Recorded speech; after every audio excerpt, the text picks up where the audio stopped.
¿Cómo estamos, muchachos? Bien, bien, gracias. El día de hoy aquí, pues, mi persona, Daniel Vargas. Felipe González. Evel Ávila. Estamos aquí para conocer un poco el Museo del Oro, conocer su orfebrería, sus grandes obras. Claro, su historia también, cómo que significaban las comunidades indígenas que estaban y que reflejaron, qué es lo que nos dejaron a nosotros. Y conocer también la manera en que se lograron estas obras, las técnicas que usaron, cómo era el manejo que tenían de los metales, entre otras cosas. Entonces vamos a responder unas preguntas y comencemos. ¿Qué expectativas tiene? Uy, una pregunta. No, pues yo creo que hay que conocer una gringa. Digo, no, aprender sobre el oro, cómo trabajaban las comunidades indígenas, los muiscas y los tecnólogos que están acá presentes. Saber un poco más porque como colombianos no todos sabemos, creo yo. Sí, exactamente.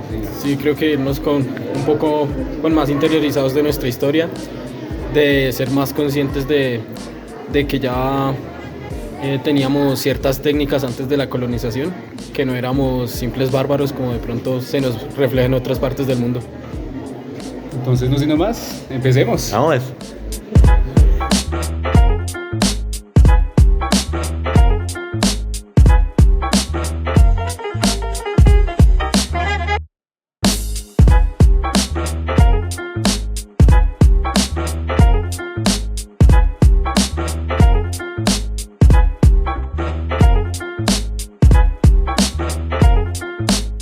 Bueno, pues estas culturas, además de emplear oro, utilizan otros tipos de materiales, piedras preciosas como huesos, madera, y empleaban este tipo de horno, el cual a altas temperaturas se empleaba para fundir los materiales y crear sus aleaciones para así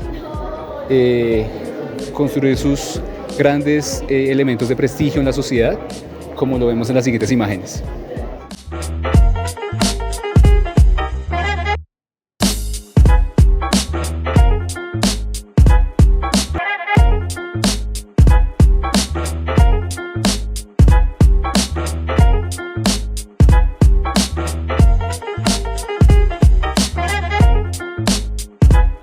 La plata se usó solamente en el altiplano nariñense por la influencia cultural de los Andes centrales.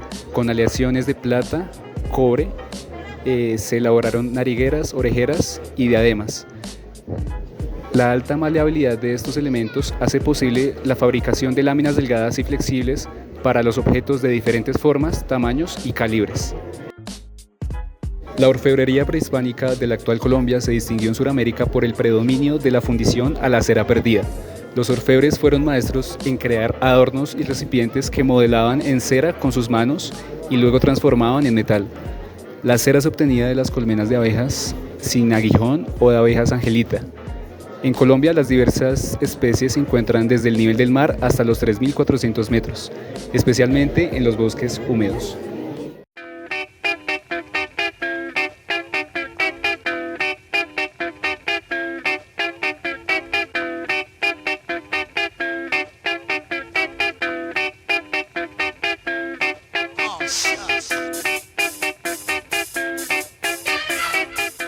En estas colecciones encontramos distintas muestras de orfebrería de las culturas quimbayas, muiscas, taironas y zenúes.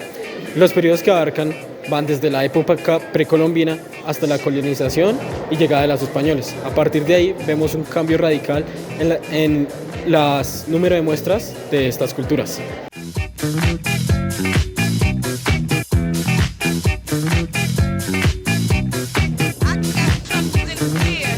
En las altiplanicies andinas y valles del departamento de Nariño y el norte del Ecuador habitaron desde el 400 hasta el 1600 después de Cristo sociedades de agricultores, pastores y mercaderes. Al llegar los conquistadores europeos en 1550, en este territorio vivían los indígenas pastos, quillacingas, abades, sindaguas, entre otros. Los descendientes de estas comunidades permanecen aún y mantienen algunas de sus costumbres y tradiciones. En las llanuras inundables y en los manglares de la costa del Pacífico, entre Esmeraldas y en Ecuador y Buenaventura en Colombia, vivieron durante 1000 años sociedades de pescadores, recolectores de frutos marinos y cazadores. Entre el 700 a.C. y 350 después de Cristo, construyeron montículos para sus viviendas y enterramientos, adecuaron tierras para cultivos y extrajeron oro y platino de los ríos. Otras sociedades sin orfebrería ocuparon luego la isla de El Morro y la llanura costera y permanecieron hasta la conquista. En el suelo plano del Valle del Cauca, en las colinas del Alto y Medio Río Calima, se observan vestigios de casi 9.000 años de poblamiento, antiguas viviendas, cementerios, caminos y campos de cultivo con camellones elevados y canales de drenaje. En estos se encuentran testimonios de cazadores, recolectores, que luego fueron agricultores, ceramistas y orfebres. Los arqueólogos dividen la historia en periodos que denominan precerámico, llaman Yotoco, Malagana y Sonso. En el periodo Llama se presentó a las personas y sus actividades cotidianas. Algunas vasijas muestran hombres cargando recipientes, tal vez mercaderes transportando productos en canastos. Dentro de esta orfebrería encontramos seres míticos o chamanes transformados. Combinan rasgos de humanos con felinos, sapo, murciélago, serpiente, tortugas y aves. En algunas piernas, brazos y cabellera son serpientes. En el periodo Yotoco ya encontramos muestras hechas de metales. Encontramos ajuares funerarios compuestos por adornos circulares y figurinas. Las figuras de hombres y mujeres tienen atavíos y tocados semejantes a los estatuas de San Agustín. Los líderes usaban objetos suntuarios con los que manifestaban su dominio político, económico y ritual ante su comunidad. Al morir eran enterrados con estos bienes. Este icono simboliza ideas de la cosmología que respaldaban el poder de quienes lo exhibían. El rostro impasible transmite la idea de un líder estable y poderoso. En el Cauca Medio encontramos a los quimbayas. Durante milenios, grupos humanos con diferentes formas de vida y cultura aprovecharon la diversidad de climas y la variedad y abundancia en recursos de las montañas del Cauca Medio. Sus primeros pobladores, 10.000 años atrás, fueron cazadores y recolectores. En la Sierra Nevada de Santa Marta encontramos a los taironas. Más exactamente en el noroccidente, fue habitado durante los periodos Nahuange y Tairona por grupos de orfebres, artesanos y constructores de ciudades de piedra. La gente del periodo Nahuange vivía de la pesca y la agricultura en las aldeas cercas del mar. En el periodo Tairona, sin abandonar las costas, se colonizaron las montañas y se construyeron ciudades conectadas por caminos por los que circularon diversos productos. Estas poblaciones resistieron la conquista española por casi 100 años. En los altiplanos, vertientes y valles interandinos de la cordillera oriental encontramos a los muiscas. La arqueología ha trazado 15.000 años de su historia. Durante 10 milenios, los grupos humanos se dedicaron a la caza y recolección. Posteriormente, hace cerca de 5.000 años, cambiaron de manera gradual su forma de subsistencia, adoptando la agricultura y la alfarería. Desde el 600 después de Cristo, la región fue ocupada en oleadas sucesivas por pueblos de la familia lingüística chibcha, procedentes de Centroamérica. Los europeos que llegaron en 1536 encontraron territorios contiguos a los muiscas, guanes, laches, chitareros y otros grupos.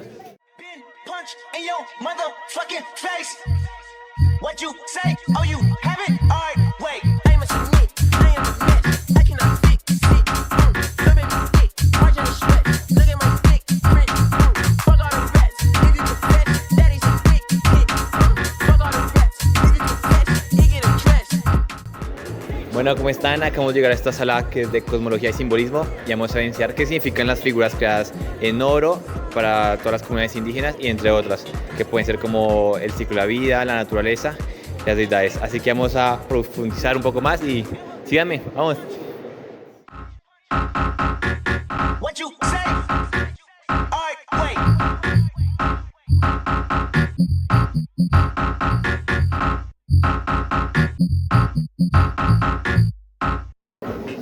Al cubrirse con oro, los caciques reflejaban que el poder se les podía transmitir el poder del sol. Como podemos observar, las fuerzas seminales que tenían hacían que eran más fuertes, significa que tenían procreadores del sol y encarnaban de esta tierra los poderes de su deidad.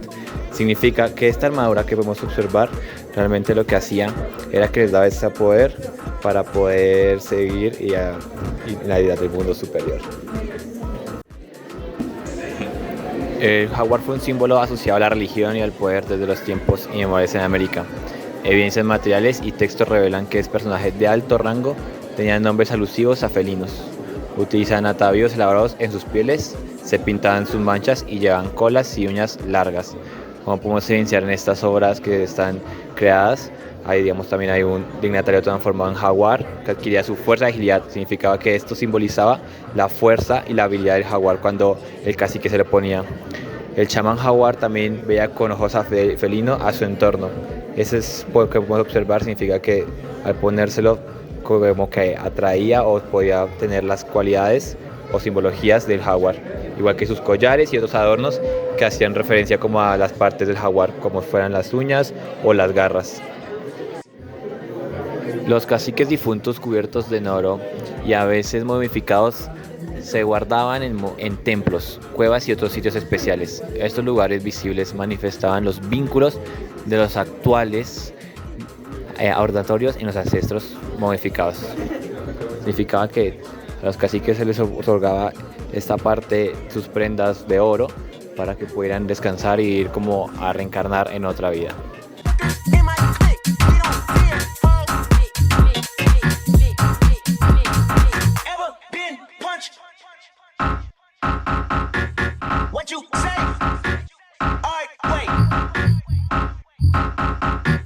Hola, ¿cómo están? Buenas tardes. Estamos aquí con... ¿Cómo es tu nombre? Discúlpame. Yo soy Giuseppe Visaggio, soy italiano. Giuseppe Visaggio, que nos visita de Italia. Genial.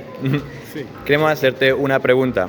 En tu opinión, ¿qué papel juega el Museo del Oro como construcción a una identidad colombiana?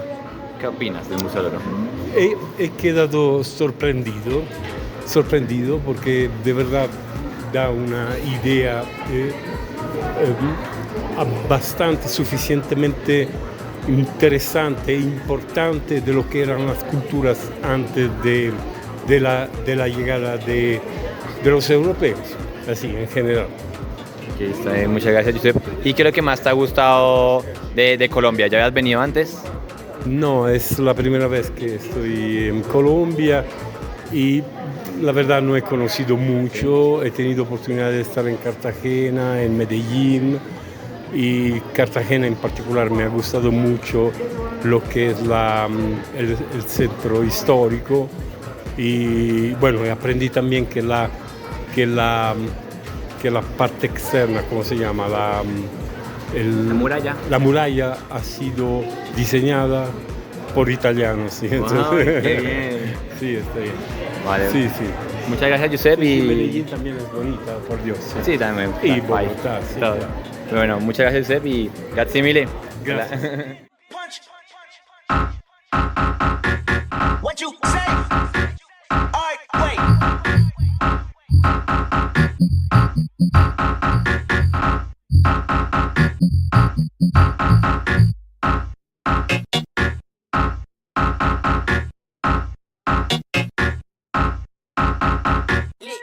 Cuando hablamos de grandes desafíos, nos ponemos a observar desde atrás y a nuestros días, en nuestra actual Colombia, que existen muchos desafíos. Empezando con el miedo de perder estas historias, estos arquetipos originarios en un mundo cada vez más globalizado y dominado por culturas hegemónicas. De igual forma, la falta de apoyo gubernamental para proteger y vivificar este patrimonio complica aún más el panorama. Además, la apropiación cultural, donde los elementos indígenas son tomados sin consentimiento y utilizados de manera superficial, porque es bien sabido que el fomentar la preservación implica no solo proteger objetos, sino también asegurar que las lenguas, prácticas espirituales y saberes tradicionales sean muy bien vistos y transmitidos a las nuevas generaciones. Es fundamental, por supuesto, que estas culturas sean vistas como pilares vivos y en constante evolución, no solo como aires del pasado. Por lo que la educación intercultural y el fortalecimiento de la identidad indígena en las políticas públicas son un paso clave para enfrentar estos desafíos.